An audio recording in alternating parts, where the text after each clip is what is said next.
Yes, sir, ladies and gents. And once again, we are back and welcome to the Rooted in Sports podcast. You got your boy Swan Dunn in the building. Obviously, Kenny will be on in just a second. He running a little bit behind, but don't y'all worry, he'll be on in just a second. We got a few things going on today. First things first, we're gonna get into Kevin Durant and the situation between him and the Brooklyn Nets ownership and some of the things that he had to say and the Brooklyn Nets owner's response to that. And then we're going to get into, we're going to continue our football breakdown in preparation for the new season with our breakdown of the AFC South. So we got Indianapolis Colts, we got Tennessee Titans, Houston Texans, and Jacksonville Jaguars. So it should be a really, really interesting show. We're gonna keep it short and sweet for y'all today. Normally we go, 2+ hours, but today we said, you know what, we're gonna try something new. We're gonna try to shorten it down. We're gonna try to keep it real compact for you guys. So we're just gonna give y'all a good power packed hour show. And yeah, man, we gonna do the dang on thing. Once again, Kenny will be on in just a second. But until then, I'm gonna go ahead and I'm gonna hit it, and I'm going to kick off with the Kevin Durant situation. But before that, obviously, we got to get into this wonderful, wonderful intro of ours. So let's do it.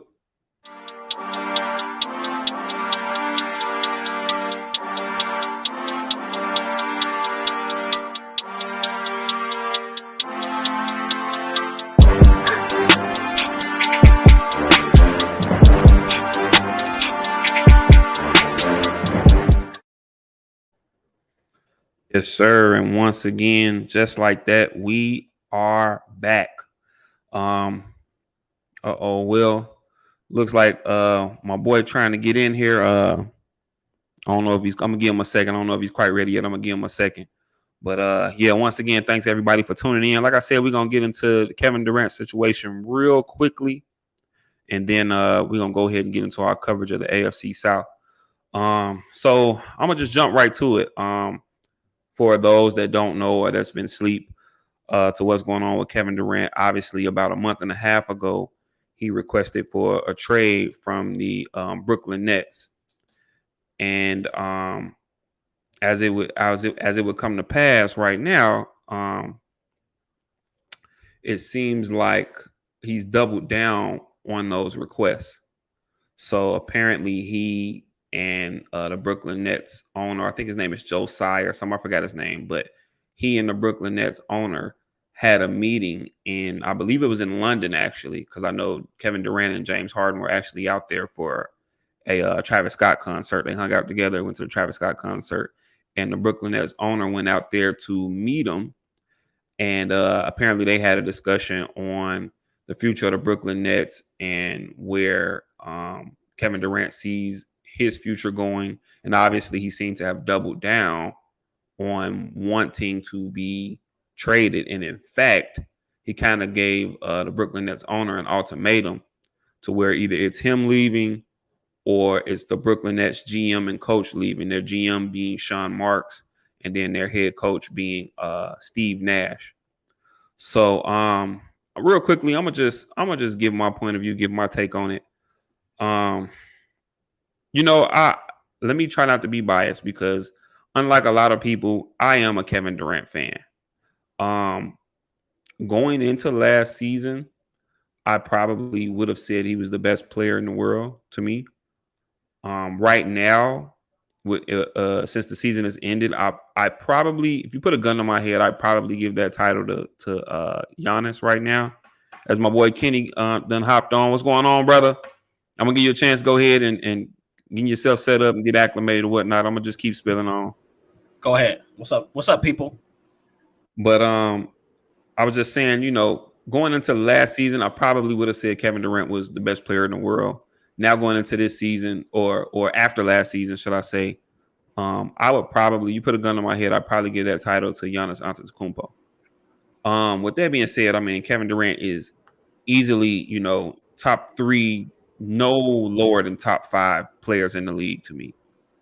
Um, I just think that as this situation goes on and on, I have to be honest, and this is coming from a fan of Kevin Durant. Um, I don't. Not only is he losing leverage that he didn't necessarily have in the first place, but I just don't like the way it's making him come across now. I try to be understanding toward his perspective because, in all honesty, from the moment he's gotten there, the dreams that they had for the team and the things that they thought were um, going to happen with the team, it just hasn't quite came to fruition for a myriad of reasons. A lot of it having to do with injury. Some obviously Kyrie Irving with his personal choice concerning the vaccine. So I mean, there's been a lot of reasons why the dream that he probably had for this team or the expectations that he had for this team hasn't come to pass. But now, if I'm being honest, he just kind of sounds like a diva, so to speak. He's almost coming across like an NFL wide receiver, you know. To go to the Brooklyn Nets owner and basically give him an ultimatum saying, you know, hey, it's either these guys or me. It's just crazy, especially when him and Kyrie Irving signed off on Steve Nash being their head coach.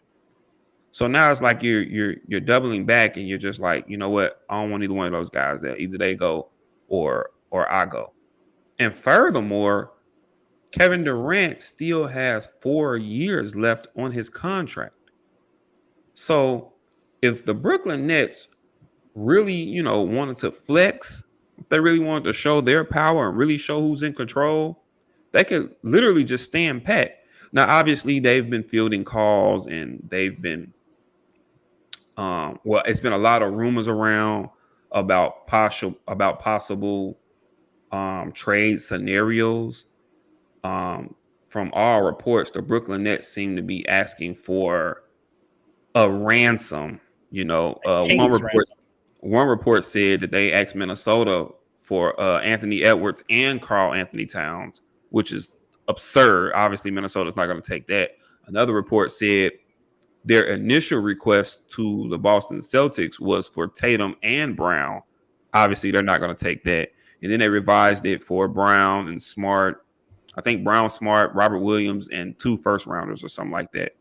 Which, I mean, Boston wasn't willing to give Robert Williams away in the deal either. So it seems as if the Nets want a king's ransom for Kevin Durant. Otherwise, they're going to stand pat. And I think they're going to call Kevin Durant's bluff. I think that's exactly what's going to happen. I think we're going to, as time goes along, we're going to start to get into NBA training camps and the season's going to get ready to begin. And I think what you're going to see happen is they're just basically going to call his bluff.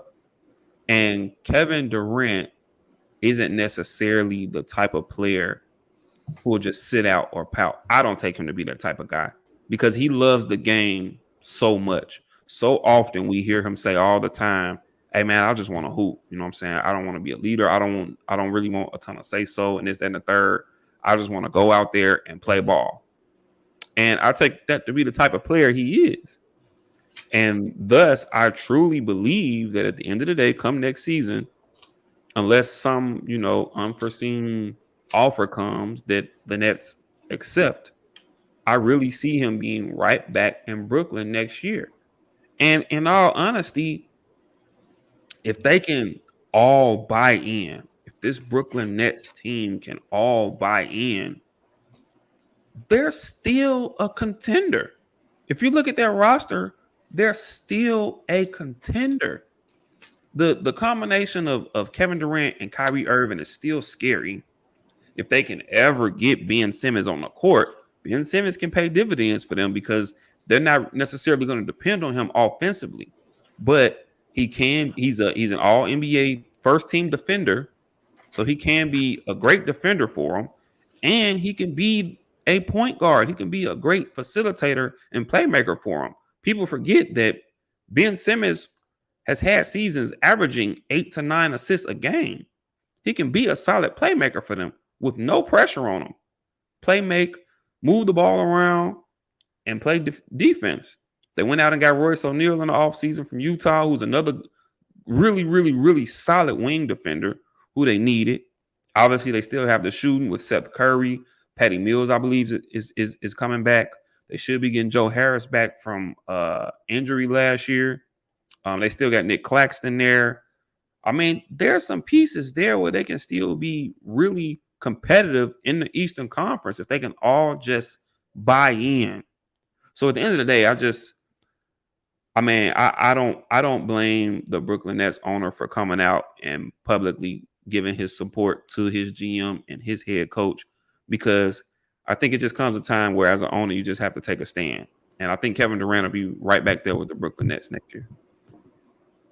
And even more so, can you imagine? I mean, it kind of is very eerily similar to the Aaron Rodgers situation. Remember, he made the same type of boastful stand. But the message that sends to the rest of the league, if you fold for a player and you fire coaches, it will be a slippery slope. But it's been happening quite often. It's getting to a point where players. I mean, just banking back to the situation with James Harden. He pretty much pouted and got his way, and he went out and kind of half-ass played for the Houston Rockets. And they got him out of there. Now, once again, the situation is a little different because, if I'm not mistaken, James Harden only had maybe a year left on his contract. Houston stood a chance of losing him for nothing. Right. They still have Kevin Durant under contract. I think he just re-signed last year. Was it for so 3 they years? Still have Kevin Durant on contract for 4 more seasons. Oh, wow. Okay. They still have him for 4 more seasons. So you might as well strap in, buddy. I mean, if the Nets really wanted to stand pat, they could just say, hey, we got you here for a few more seasons, buddy. Hey, go ahead, chill out, buy in, and we're going to make this thing work. So, I mean, we'll see what happens, man. And like I said, I am a Kevin Durant fan as much as people get on me for that.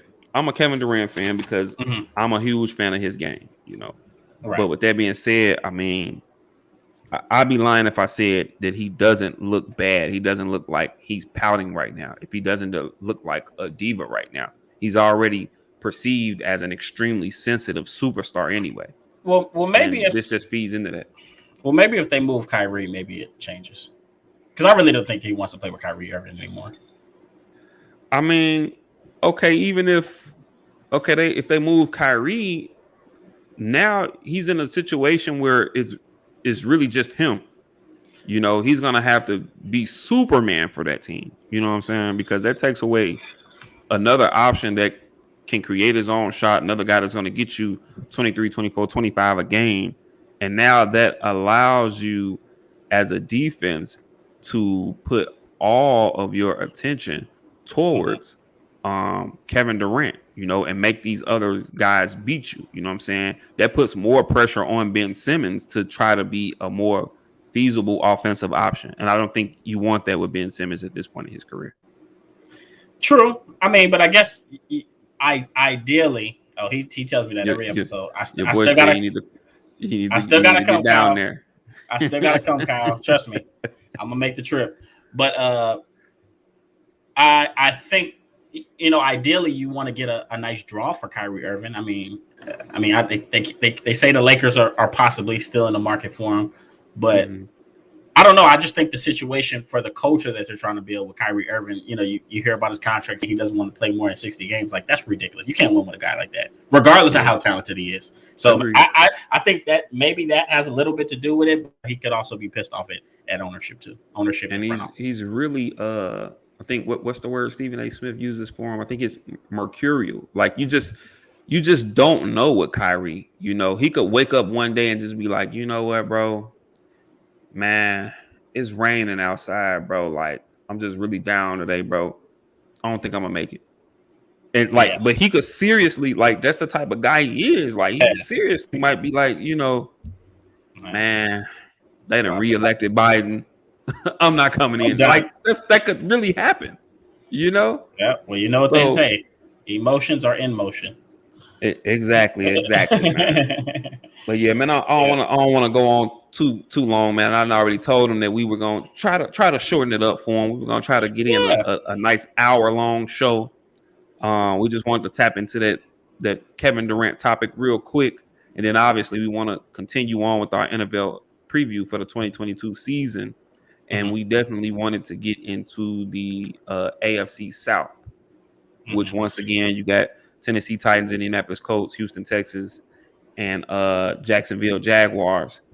So I figured if you want, I figured we start with the division winners, or start from the bottom. You want to start from the bottom? Okay, so let's start. Yeah, we'll start with Jacksonville then. Team that ended up with the number one draft pick for the second year in a row.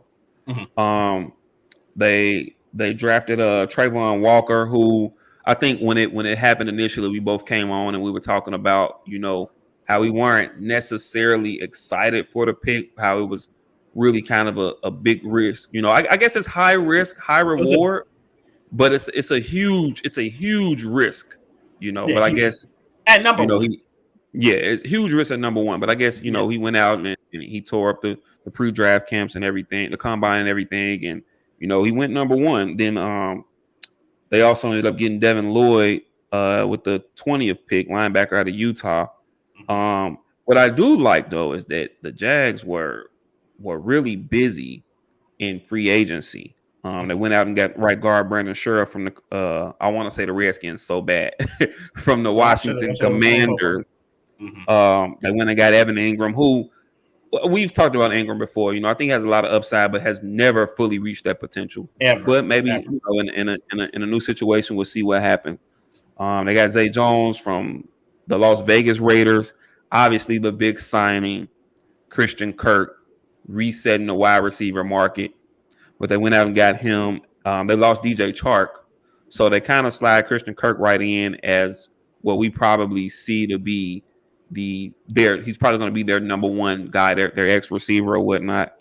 Like I mentioned, they did lose DJ Chark, they did lose Miles Jack. I do see improvement for this team. I think they finished 3-14 last year. I do not see that for them.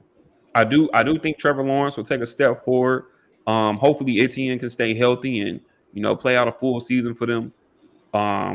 I do see them taking a step forward. I'm not gonna say playoffs or whatnot, but I don't see 3-14. But what do you think about this Jacksonville team going into the 2022 season?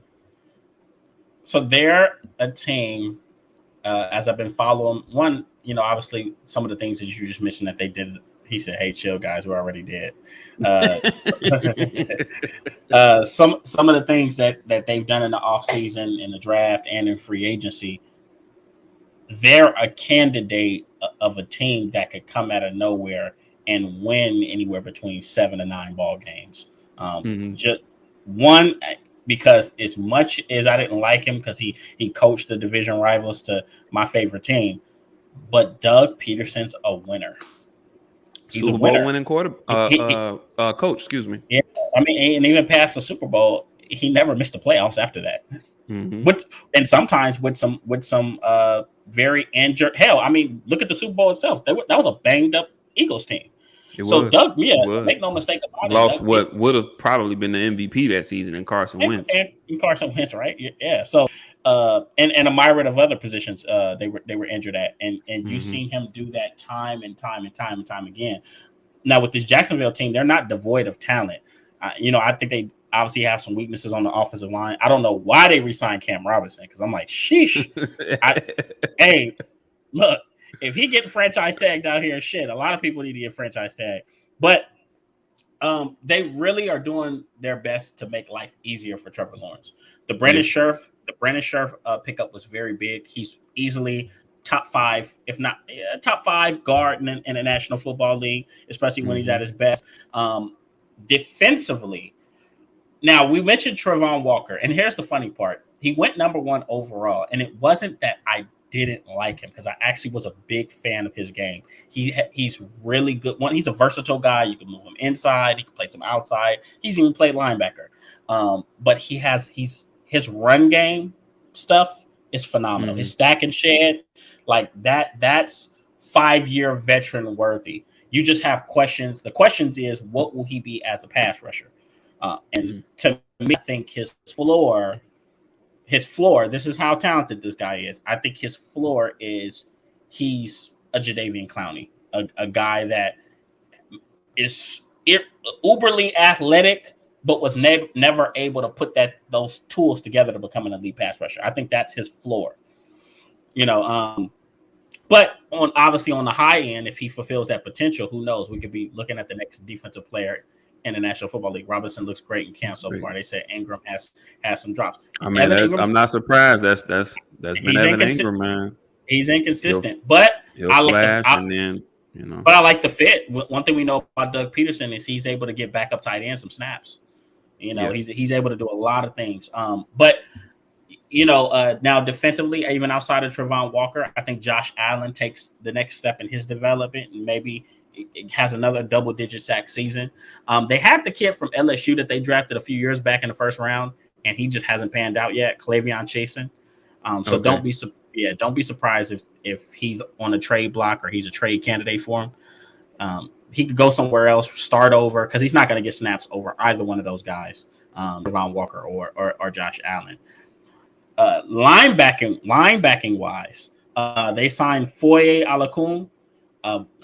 Very, very from Atlanta player from Atlanta. Okay, right? Yeah. And you pair him with Devin Lloyd, who I think Devin Lloyd is. Did he lead? I thought he led them in. I want to say he led Atlanta in tackles. He did. He most definitely did. Very, very solid player. So they're putting together a very good team. They'll have a running game. We know what Robinson can do, and we know what was it James Robinson, and then we know what and then we'll get our first. We'll finally get to see what Travis Etienne is. So and then receivers wise, Zay Jones. This is what kills me about Zay Jones. He really has the potential to be a number one caliber type of guy. But, you think so? I consider him. Do you remember? I see him I see him as I don't know about a number one guy. I don't know. Maybe I haven't seen enough of him. I see him as like a really solid deep ball threat. But I don't know if he can be. I don't know if he's a number one to me. Well, here's the thing. I think people have. I guess we're going off a recency bias, but people forget how big people were on Zay Jones when he was coming into the draft. The only thing that kind of deterred him was he had some off the field issues. Remember, he started out. He was drafted by Buffalo, and they drafted him to essentially be their number one guy. But he had some off the field issues. I think he dealt with some mental health stuff, and he was able to battle back and kind of carve out a role for himself over there in Las Vegas. And obviously now he was able to get a nice contract. So the potential's still there. 6'3" guy, 210, 205, can make catches. He can do a lot of things. So he could easily play a bigger role than we're anticipating. Christian Kirk's a little banged up right now. I don't know if you guys know that. I want to say he had a lower body extremity. So we'll be seeing what if he can kind of get healthy. But I think Christian Kirk's arrow is definitely pointing upwards. And then they have a familiar signing, a guy who I just knew was going to be the shit, but he was a bust. And that's Laquan Treadwell. But one thing, I mean, he's sticking around in the league, and he keeps giving teams he keeps giving teams he said, talk about your Trubisky upcoming MVP season. Man. Here we go. Cut it out. Yeah, we're not on that. We already did Cut it out. So, but no, I don't think they'll. I don't see them being the number one overall pick again. I see them improving. So I would say they top out at about 6 or 7 games. They could surprise you and win a little bit more. I think we'll have to see how they adjust early on in the season. Doug Peterson, and I'll leave it at this, Doug Peterson was the perfect signing for Trevor Lawrence. He's going to implement his West Coast type offense. Going to keep things very simple, and he's gonna have an idea and a role for everybody in that offense. He's going to use all his receivers. He's going to use his tight ends. He's going to use both. One thing we know about him, he's going to use multiple running backs. All right, we looked at when the Eagles, won the Super Bowl, they used about 3 or 4 of their running backs. So I love the team that they're building right now. I'm excited. I was watching them the other day. I want to say they played the Browns, and just looking at some of they do have some depth. They have some guys that just want to prove themselves, And they also have that kid Laviska Shenault. I need some Jordan. Oh, they do. They do. Yeah, Laviska Shenault. Yeah, I I like forgot him. all about him. He's a weapon. So don't be surprised if you see Doug Peterson get cute with him as well. And then once again, he's also could be a trade candidate for a team that likes him and feels like they could use him in a bigger role. So Mm-hmm. Jacksonville, very young team, a lot of talent, uh, very proven veteran head coach in Doug Peterson. So I wouldn't sleep on him. I would. I don't think people. I hope teams don't go into games against these guys thinking they're just going to roll grade them because they'll be better defensively and they're definitely going to improve offensively. And they're gonna play tough.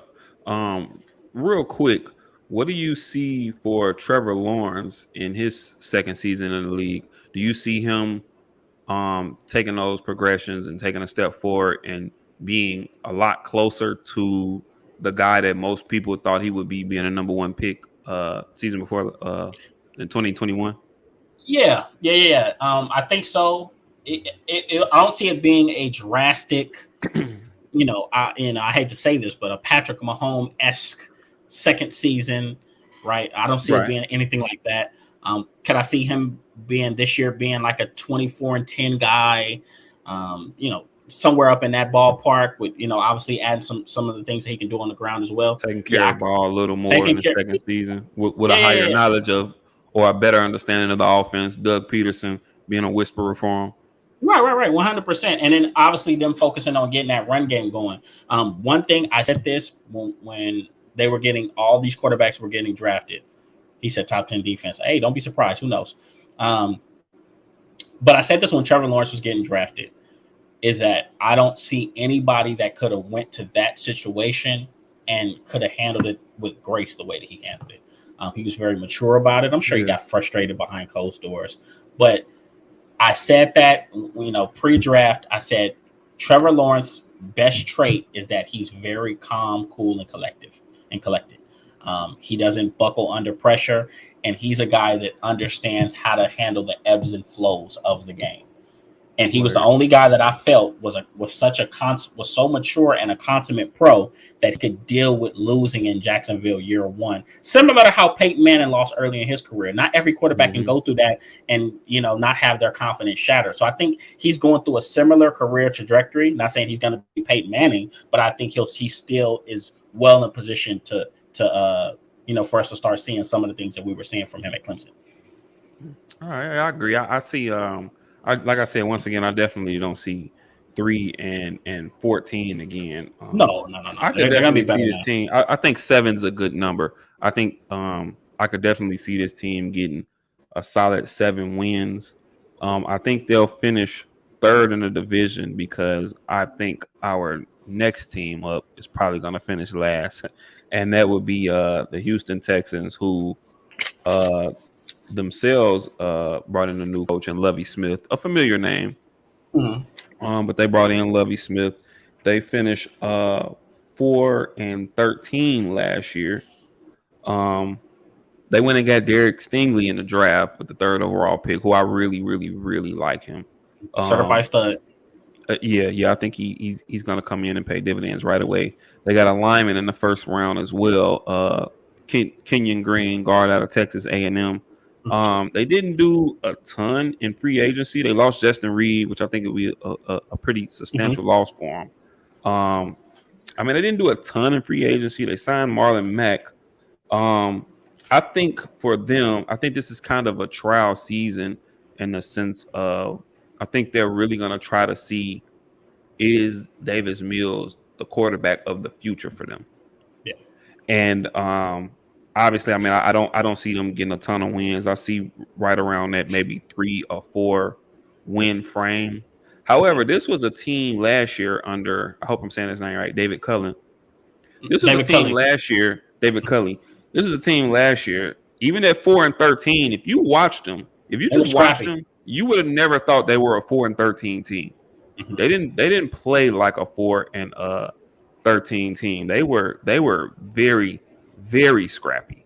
Mhm. So yeah, with that being said, I think for them, a success for them would be Davis Mills showing that, hey, he can be the quarterback of the future for them, and B, them continuing at worst, them continuing to still be a tough scrappy team, a team that's going to fight you tooth and nail until the end. And hopefully Lovie Smith can at least carry on that culture and keep them going in the right direction. But what do you see for this Houston Texans team? I mean, I think we're in the same ballpark with how we feel about them. I love Davis Mills. I was watching him last year, and it's funny because when they drafted him, I was like, he might be a little overrated. I felt like he got a little overdrafted, even in the third round. But you watched him and you saw the confidence. And hell, when Houston played the Chargers, the Los Angeles Chargers, no one could tell me that he didn't outplay Justin Herbert in that game. Do you know who he reminds me of? And he's one of your guys. He's not quite as brash as this guy, but he just reminds me of him in a sense of, you just feel like it's a chip on his shoulder. Nobody believes in him, but he's proving people wrong. He reminds me of Gardner Minshew. And the fact that it's just not in the way, obviously Gardner Minshew, he's a little more brash. I would say he may not have the swag, but he's definitely confident in himself. Yes, he is. That's one thing you can tell about him. But you watched him last year really take over for Tyrod Taylor, who I loved before he got hurt for the Texans. He was playing some good ball, but he took his ups and stuff like that, which he'll continue to do this year. But you really saw a mature kid that was like a mature guy that was ready to be a starting quarterback in the National Football League. He's a gamer. I think for them, it's just adding more weapons around him. So this Texans team, what I like about them is it's really right now they're not just in a rebuild, they're foundation building. So now this year they're kind of similar. We covered Atlanta a few weeks ago. My bad. We'll cover Atlanta next week, right? Because that'll be the final NFC South, right? So they're in a similar situation in Atlanta where they have not only are they foundation building, but this is a prove it year for a lot of guys. Because if you look at their roster, you look at some of their acquisitions, these guys are cast-offs or has-beens. Watch this. You ever see the replacements with Keanu Reeves? You're not a has-been. You're a never was, right? But you get Marlon Mack, who we knew was a good running back for the Colts. Obviously, Jonathan Taylor took that position, and Nyheim Hines the backup, so they got him out of town. Marlon Mack is probably going to get extensive carries as their starting running back. Carries, yeah. He's a good back. You get Chris Conley, who I love. Chris Conley's skill set, but we always know he's always been more of a number 3, number 4 guy. But he's athletic, right? He can do a lot of things. Tall, lanky guy. Obviously, Brandon Cooks, who to me is the most underrated receiver in football, right? Yeah, you and I have talked about him a lot, man. No matter where he goes, no matter the scheme, no matter who's throwing it to him, he's going to get 1,000, 1,100, 200 yards. Don't matter. Consistent. I'm talking about literally the model of consistency. Wherever he goes, he makes an impact. And Houston believed in him to resign, because remember at first they were talking about trading him. And then last minute, I guess they might have had a conversation behind closed doors, but they put faith in him, and he loves it there. So you want good players to buy into a rebuild. So I think you just can't beat that with a bat. So they re-signed him. And you talk about guys with chips on their shoulders. He's got to be one, because I mean, for a consistent guy, I mean, he's been moved around like nobody's business. And he's produced everywhere, no matter who's throwing it to him. Right. So, you have Brandon Cooks, you got AJ Cann, who from my understanding came from New England. You get Jerry Hughes, right? Started out with the Colts, was a long-time stand-up rusher for the Buffalo Bills. Really, really skilled guy. But once again, he's in his twilight years, essentially, right? He's not no longer he's out of his prime. Malik Collins started out in Dallas, played for the Raiders, right? He's somewhat of a cast-off as well. Blake Cashman, who I don't even know who the hell he is, right? He's a Jag. He's just a guy. And then Campbell Gruger Hill, I always pronounce his name wrong, but we know he was in Philly for a while. He's a pretty solid linebacker, rotational guy. Got some starting snaps as well, but he played for them last year and played meaningful snaps. And they got Christian Kirksey, who I like. Started for the Browns. I want to say he played for the Packers as well. Really good all-around linebacker. But once again, these are guys that didn't get either, maybe are a little bit past their prime, was never able to reach their potential, or guys that performed but just never got that big contract from the team that they were on, right? Yeah. And then they signed Desmond King, DB, which I actually Yeah. like that. Oh yeah, he can play nickel, he can play safety, really good DB out of Iowa, played for the Chargers coming out from college. So let's not even go crazy on this. This is about a 4 or 5 win team. They'll be picking in the top 3, top 5 again. But right now, it's foundation building. You don't have enough talent to you may surprise a couple of people, right? And dodge a couple of punches and knock somebody out. It's gonna happen inevitably. They're gonna beat somebody. They're gonna beat a good team. They did it last year, but I just don't feel like they have the talent to outlast some of these other ball clubs. But with the right foundation, if certain guys, especially they have a lot of young guys, if a few of them prove themselves, who's to say they're not maybe a year and a half away from being a solid football team, depending on what they do in the draft next year and what they do in free agency. So we'll see what happens with them. And speaking of the draft, I was just about to say that they're really, I really think that they're in a solid situation because, they go into this season, okay, they for this season at least, they give Davis Mills the keys to the car. If he's not you panning out, next year's draft is quarterback loaded. That's a lot of solid prospects in next year's draft, and we both agree that they'll probably be right back toward the top of the draft next year. And they'll get their pick of the litter. So think about this. Either you have your quarterback of the future and you're picking up a weapon or an offensive lineman for him, right? Or a stud defensive player. They're a little devout of talent to me. I must say, devout of they can take talent. Anything at this point. Anything can make them best better. player. If Davis Mills works out, then best player available they can plug in. Exactly. But if not, obviously, once again, you have your pick of the litter. From a myriad of 4 or 5 different quarterbacks. I feel like every time I look up, it's a new. I don't want to say Miami has a quarterback that everyone's excited about. Is it Kentucky or is it Duke? I think it's Kentucky. Will Levis. Everybody's excited about him. They say he's a white Dak Prescott clone. They literally compared him to Dak Prescott. And then we know Bryce Young. We know CJ Ohio Stroud. So, right. And so it's a lot of names and stuff like that. So they're in a good position. And plus, for a young quarterback, who could be like, you couldn't be in a better position to prove yourself. Obviously a lot of guys want to be able to go to a good situation, but sometimes you don't always get to go to a good team. And, a lot of those good teams already have a starter in place. Everybody can't be in a Trey Lance type situation. So Davis Mills is in a position where he, you get an opportunity on a bad team to prove yourself and show that you can be a guy that they can win with going forward. Marcus Mariota obviously in the same position over there in Atlanta, but yeah, and it'll be interesting too because now teams they have a little more film on them now. Coming in the next season, teams are able to kind of game plan for him now. So yeah, like you said, I mean he's gonna have as good a shot as anybody. Go out there and prove to this team that you're exactly what they're looking for. And if not, the team's still in a solid position to move on. 100%. With that being said, we're going to go to, since we're going up the list, we're going to go to a very interesting team, a team that I've expressed how much I like in the Indianapolis Colts. They went 9-8 last year. They missed the playoffs.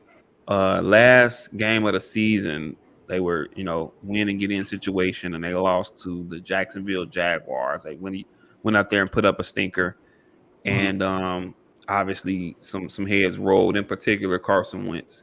They got him out of there, and now they've went out and got probably the major signing for them this year was they went out and got Matt Ryan to come in at quarterback, and I love the situation. I love the fit. But even beyond that. They got Stephon Gilmore. They got Yannick Ngakoue. They got Rodney McLeod, safety over from the Eagles. I mean, they really made some really, really solid moves. In the draft, they didn't draft into the second round, but they took a guy that we both liked out of Cincinnati and Alec Pierce, wide receiver out of Cincinnati. And I think he can really help that receiving core as well.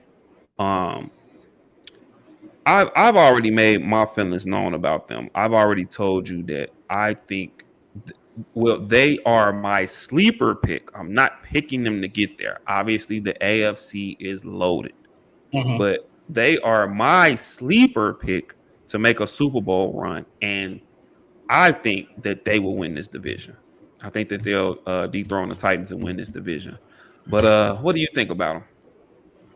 Fair. That's a fair assessment because Tennessee has question marks, and I Mm-hmm. think that they lost a very impactful player in AJ Brown. I Yeah, can't we'll speak get to enough them in a about that. second, but I think they're Wait, taking a yeah, step back. yeah, they So taking we'll a get to them slight in a step second. back. Um, Indy is also in an interesting position. I spoke about it before. Love the Matt Ryan signing. Mm-hmm. Uh, he's a future Hall of Fame quarterback.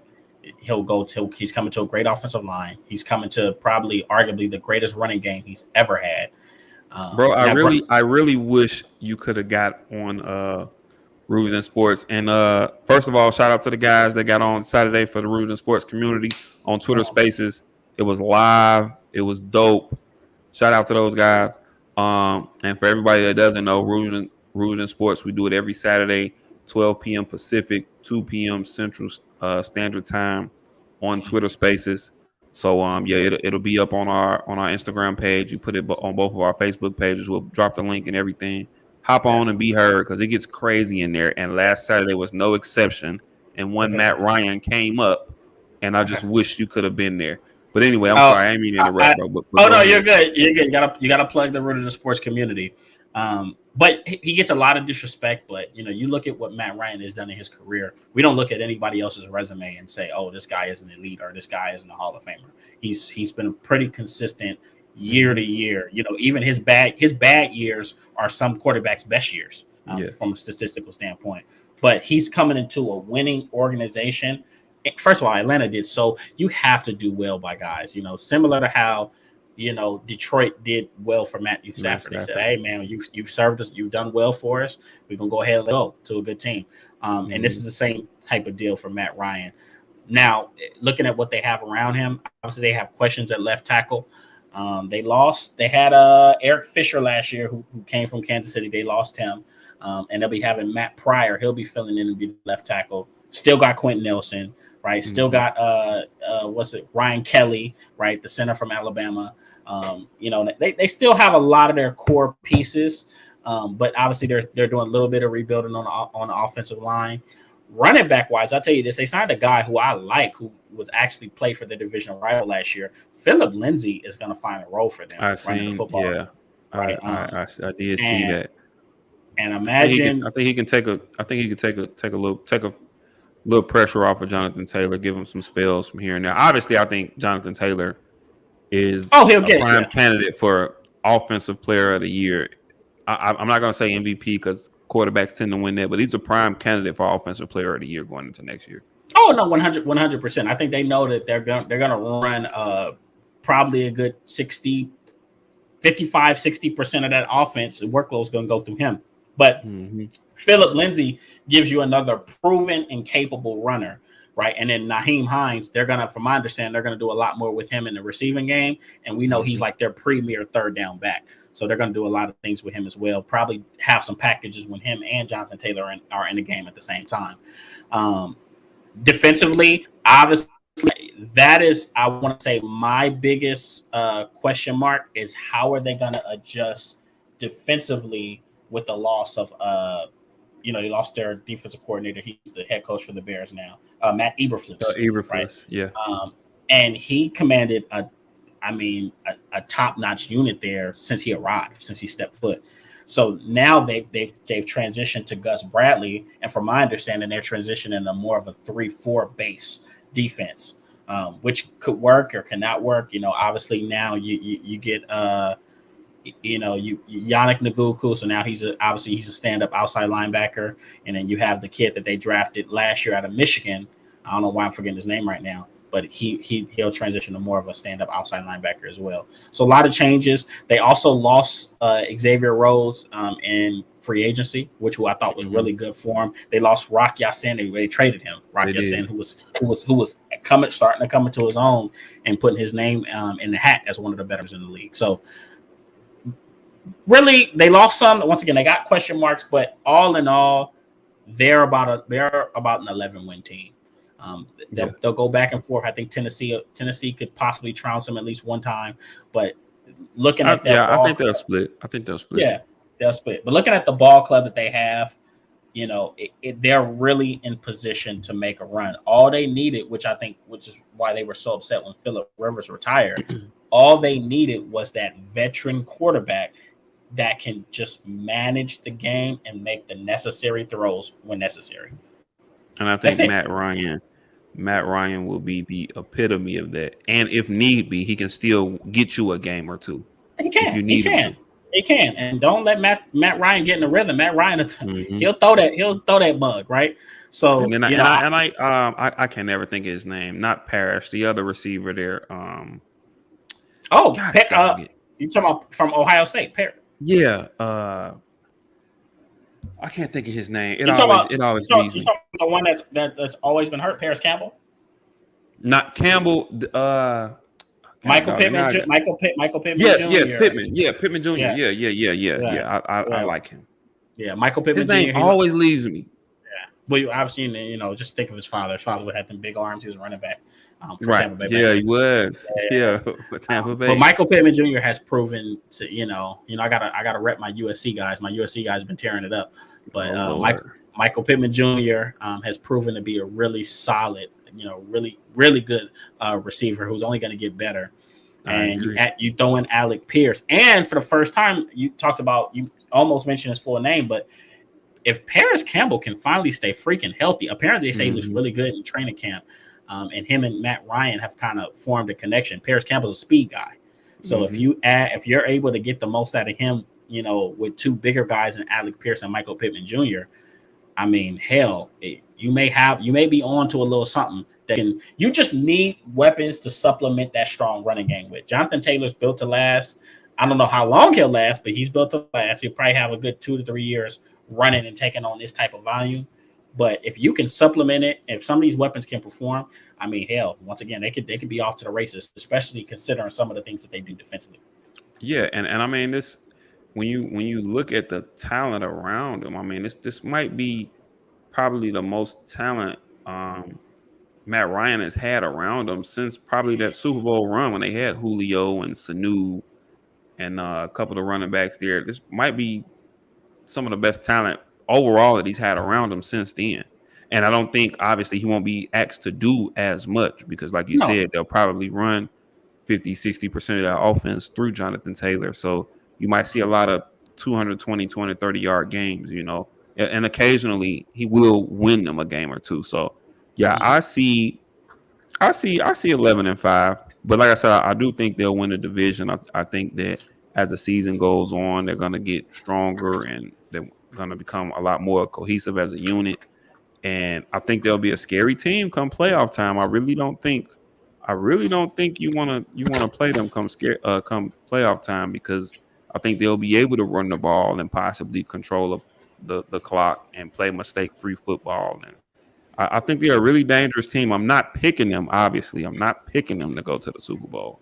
But I do think they got a Super Bowl sleeper. They got a puncher's chance. And they're going to be a team, in my opinion, that people don't want to play in the playoffs. Exactly. They're going to be physical. They're going to run around and hit people, and they're going to run the football. And when you get into December and January and it starts getting cold, that stuff matters. And then now you add in a veteran quarterback. They're a lot more attractive of a draw with Carson Wentz because Carson Wentz is just so prone to throw, turn the ball over and do kind of crazy stuff. But Matt Ryan is a lot more cool, calm, and collected, and he has his fair share of warts. But all in all, he's a very well-rounded guy as far as protecting the football and putting the ball where it needs to be. So it's a perfect marriage, man. When they did that, and it's funny because I never thought about it, and when it happened, I said this makes just too much damn sense. It does. It really does, man. I really like this team going into the next season, man. They're gonna scare some people. Oh yeah. So I got them topping out at 11 wins. 11 wins, okay. And I'm right there, about 11-6, I guess, is the 17. So 11-6.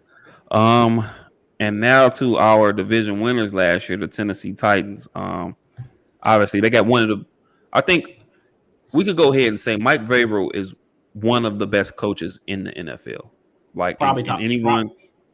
anyone who disputes that is just crazy. You know, No. he's doing he's He's a done a genius. hell of a job in Tennessee.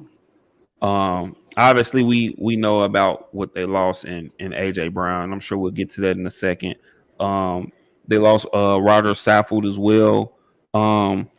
Actually, I think they lost both of their guards. I know Roger Saffold went to Buffalo. Um, they lost Rashawn Evans to Atlanta.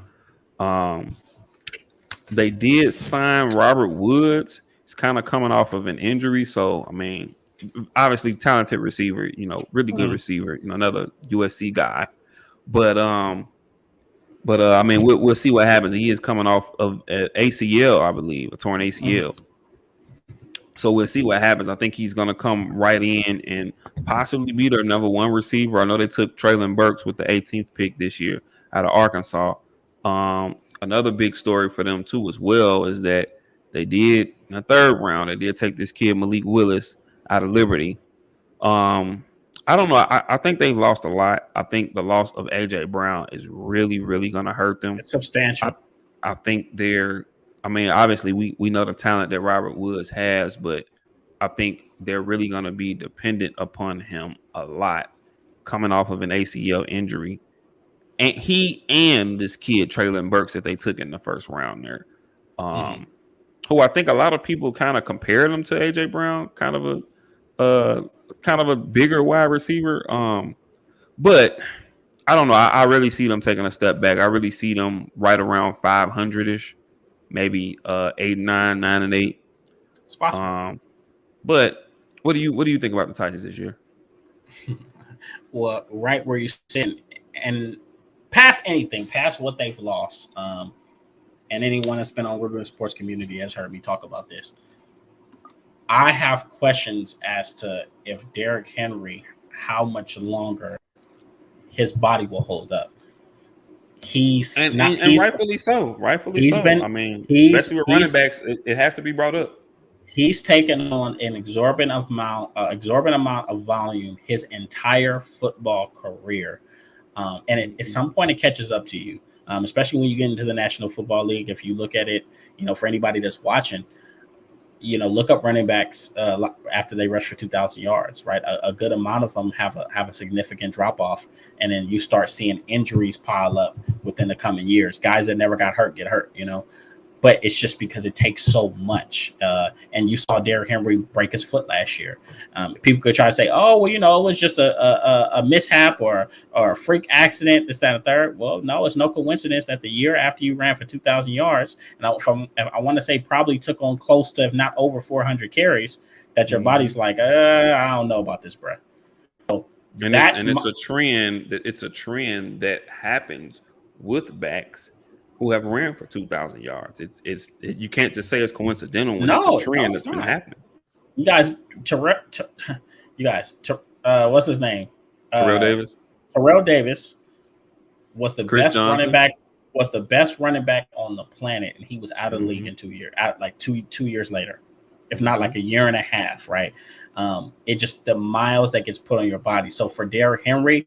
I have legitimate questions. I don't know if anyone else does, but I have legitimate questions as to will he ever perform to that MVP type level that we seen him perform early last year and a year ago. He'll probably, he's definitely going to show. He's going to have some games, but if he gets another lower leg injury, do not be surprised, right? Because that could spell trouble for the Tennessee Titans team. Because I mean, granted, he's played far better in Tennessee than he did in Miami, but I don't think anyone is scared of Ryan Tannehill, and I don't think anyone believes that Ryan Tannehill can win you 10, 11 games. No. Now, the reason why I'm in such an impasse with this team is because I look at what they've lost. Obviously, I have my questions about Derrick Henry, but Mike Vrabel is such a good coach. To tell you the truth, for them to finish number one number one overall in the AFC last year. I really don't know how. Because the truth is, they did go, if I'm not mistaken, they went like 4-1, 5-1 down the stretch without Derrick Henry. without So we Derrick got Henry. to give credit where it's due. So yeah. So they're a tough football team, but you put that toughness to the test, and the AFC has just gotten so substantially better. You're going to have certain teams coming back in the fold that aren't going to be as bad. Obviously, the Ravens will be a lot better. The Ravens will be a lot better. Maybe as long as they stay healthy. As long as they stay healthy, maybe the Chargers improve. So the entire AFC West is exactly that. Exactly. So the margin for they'll error probably get and 3 teams in. It possibly, right? Possibly.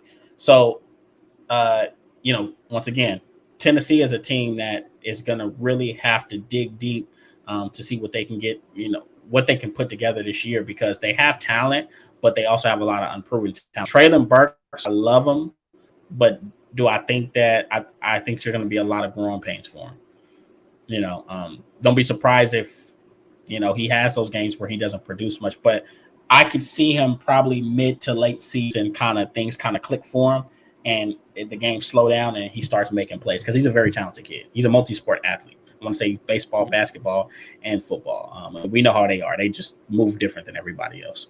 So he'll figure it out. And then Robert Woods is a good veteran weapon that you can move around. But you have to ask, is their passing game sophisticated enough to overcome any detriment that they could possibly suffer in the running game? Now, when focusing on that, they did draft the kid from Michigan, Hassan Haskins, who was really good. So I think they see that, and they understand that Derrick Henry's a running back that is starting to get older, and it has taken on a lot of volume. So they're preparing themselves for the worst. But right around what we were talking about, 8-9 games, I could see them missing the playoffs altogether. But then again, once again, I counted them out last year, and Mike Vrabel was able to string off coach these guys up and string off a slew of wins, and the next thing you know, they're the number 1 seed in the AFC. So it's tough. I'm gonna ask you something real quick about Tennessee, and then I know we got a few minutes left, which is great because I had another question that I wanted to ask you too. So perfect. First question is, when it comes to Tennessee, do you see, and I don't think it'll happen this year, but obviously if Tennessee takes a step back, we see Ryan Tannehill, not quite be as efficient as we've seen him in years past. Do you see a route where maybe in the future, you can see Malik Willis starting for this team? Yes, and I always said that. That's why I said this was the perfect situation for Malik Willis, because it's not like Ryan Tannehill is a world beater that's going to keep you on the bench, right? He's not going into the same situation that Jordan Love went into. Jordan Love was a future Hall of Famer, arguably who some people consider the most talented guy ever to do it.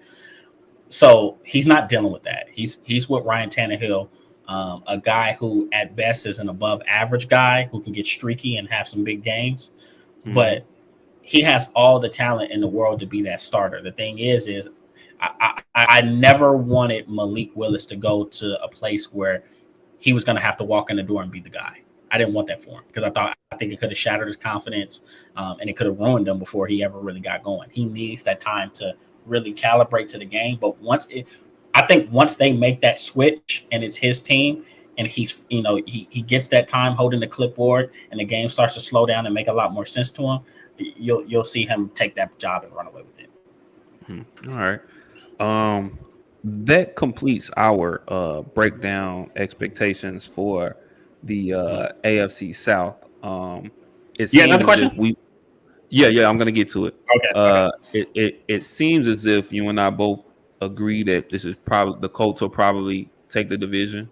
About 11 wins, take the division. 11 wins, yeah. Titans probably take a step back around that 8-9 win frame. Yeah, one team will come out. One team will come out the standard. One team.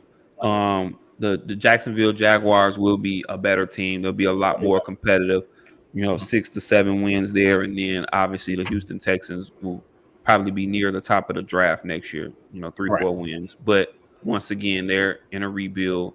They're trying to gain a culture. They're really trying to answer some questions going into the future. Right. So here's my question to you though. Before we get out of here, and I'm sure you're a football guy. I'm gonna assume that you've seen a decent amount of these preseason games with preseason week one Yeah. happened over the weekend. So my question to you, real quick, is what are one or maybe a couple things that stood out to you with this first week of the preseason, good or bad? Any couple things or couple performances, couple players that might have stood out to you, good or bad? I know it's week one of the preseason. You don't get a huge look, but anything that stood out to you, good or bad, any person or performance, good or bad? Okay, bad. I'll start out with my Cowboys. They got to cut them fucking penalties out, boy. Whew. 17 penalties, Yeah, undisciplined football 100 and team. some odd yards. Yeah. Yeah, undisciplined football team. which is That's which is that's which was a problem for them last year. they led I the think league they in, had 13, 14 turnovers in the playoff game and last year, that they and they led the lost. league.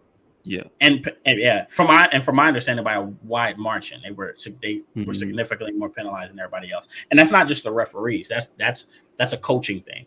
You know, Oh yeah, yeah. I mean, you yeah, can that's only blame referees. So I mean, okay, yeah, a referee's going to screw up a call here and there, but not 17 times, right, not yeah, 14 times in a playoff game, in a home playoff game.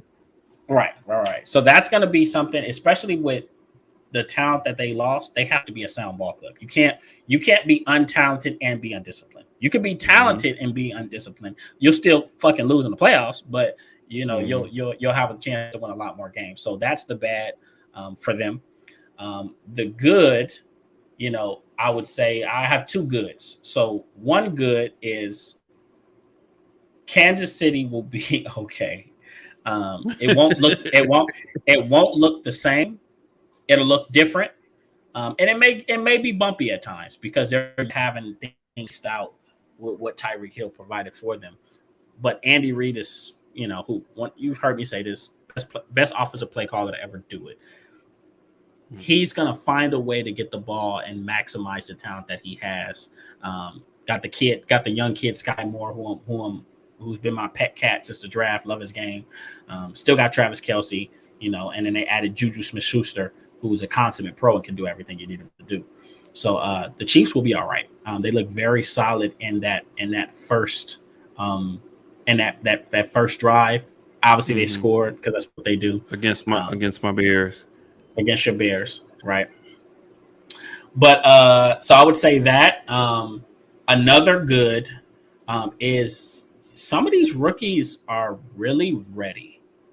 I think we're looking Hmm. at we're looking at maybe some people that there were some question marks about, or even some guys that were drafted high. We always want to see how rookies perform once they get put on the big stage. I would Aiden Hutchinson. He looks as advertised. Hmm. He looks every bit of what he was at Michigan. And like I said, I firmly believe, I said it when he was drafted, he's going to walk into that locker room and be the best defensive player on that football team instantly. He's going to be their leader on defense. Aiden Hutchinson looked good. We talked about how solid Trevon Walker has looked so far in his preseason career. And another rookie performance on the offensive side of the ball, Kenny Pickett looks solid. Yeah, Kenny I Pickett seen that. Yeah, Kenny I Pickett did looked see that. he looked very, very solid. He looked poised, and I could see as time goes by, as he continues to settle in, that at some point he's going to be the starter of the season. I don't know, man. Mitch is going to have a career year. Hmm. Obviously has a talent, but I could see Kenny ultimately being the guy sooner rather than later because he's a gamer, and he just didn't the moment didn't seem too big for him. He handled the lights very, very well, put the ball where it needs to be, and he showed off his athleticism a little bit. So yeah, that's what I would say that I've seen so far. The first week we can't really judge off of it because not everyone put their starters in. Yeah. A lot of people play, they mix and match. They played some of their a lot of their second team guys, only first team guys maybe that they wanted to see get work. But yeah, that would be my takeaway from week one of preseason or week two. Uh, for me, real quickly, um, I will obviously I was gonna mention the Cowboys as far Mhm. as on a negative side. Um, I'll give you another one too. When this was actually pointed out to me earlier today. Jordan Love threw 3 interceptions the other day. He did. And I mean, I guess okay. I guess if I'm not mistaken, Aaron Rodgers re-signed for another 3 years or so Oh, with the Packers. Jordan Love won't be their quarterback. And now that looks like as a GM, now you got egg on your face because now you look at that pick, it looks like a wasted pick on when you could have went and got him some help, got a receiver, especially now that Devontae Adams is gone. You could have went and got a receiver and probably had been grooming him and got him ready for a time such as this. So I look at this from a very twofold thing. One, I agree wholeheartedly. You ideally you should have drafted a receiver.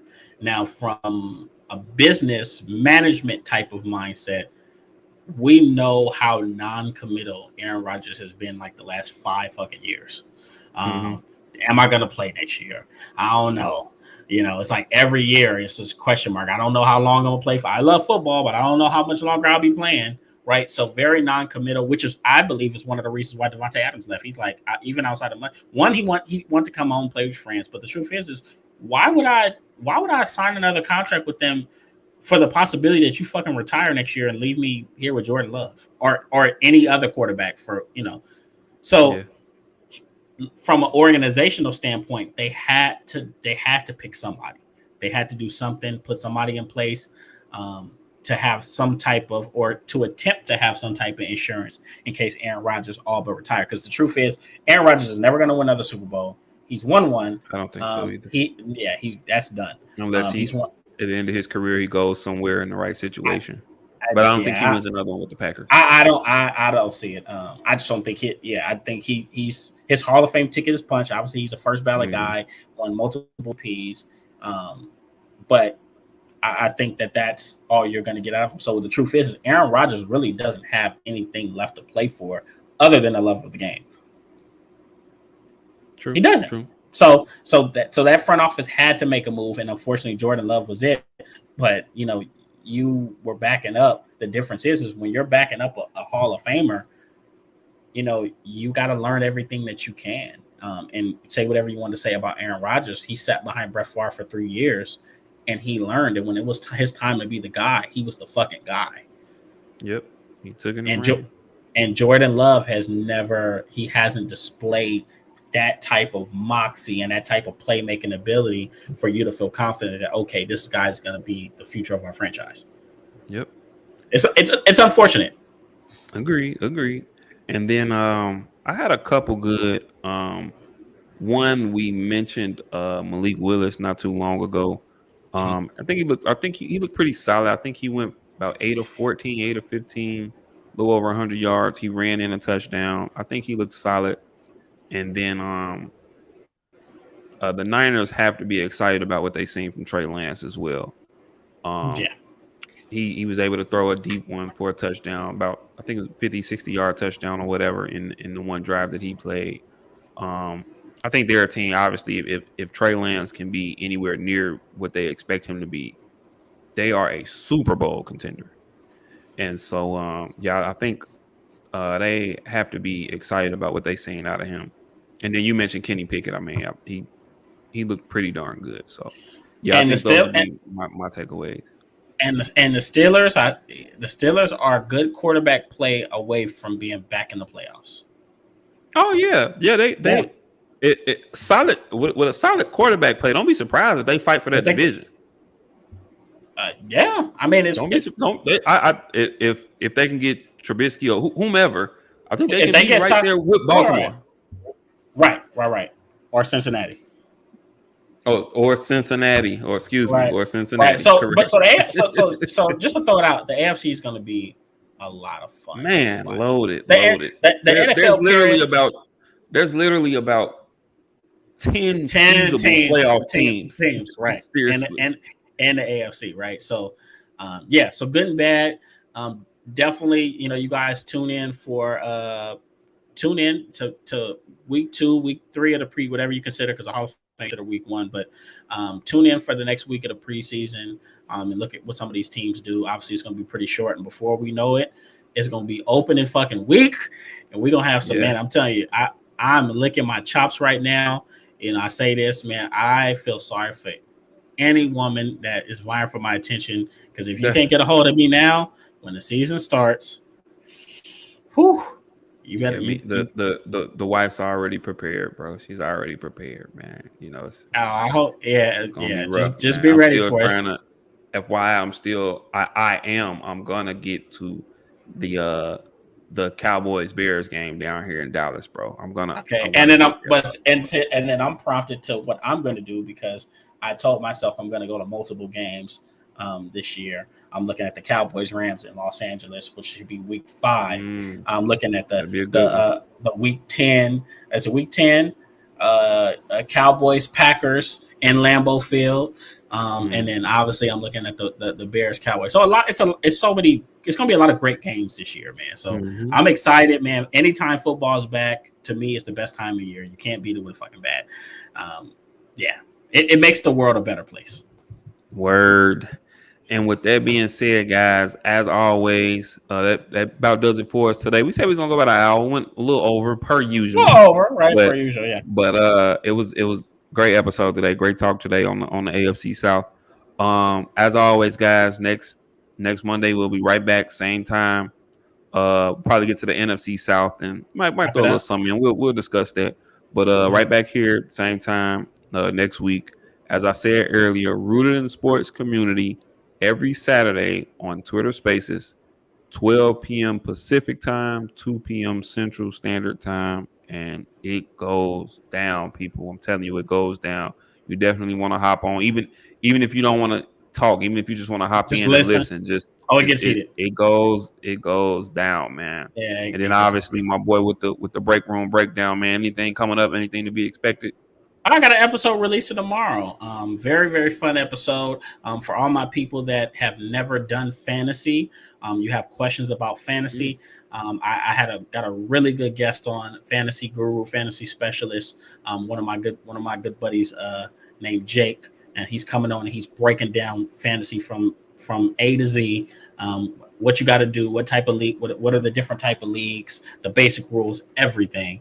He's breaking it down for our novice fantasy people or people that just want to know more about it so they can play in the future. So it's going to be a fun episode. Releases tomorrow morning. Right. Check my bio for the link. Where, and always go ahead and follow us on Instagram at Rooted in Sports. Follow us on Twitter. Obviously, our links are all in our bio. So definitely follow old Tiberius here. You know what I'm saying? He has his link for the break room breakdown. And yeah, man, we're gonna keep hitting it strong, keep on going. Another great episode. We always love and appreciate all of you guys. And that being said, we will see y'all next week. Much love.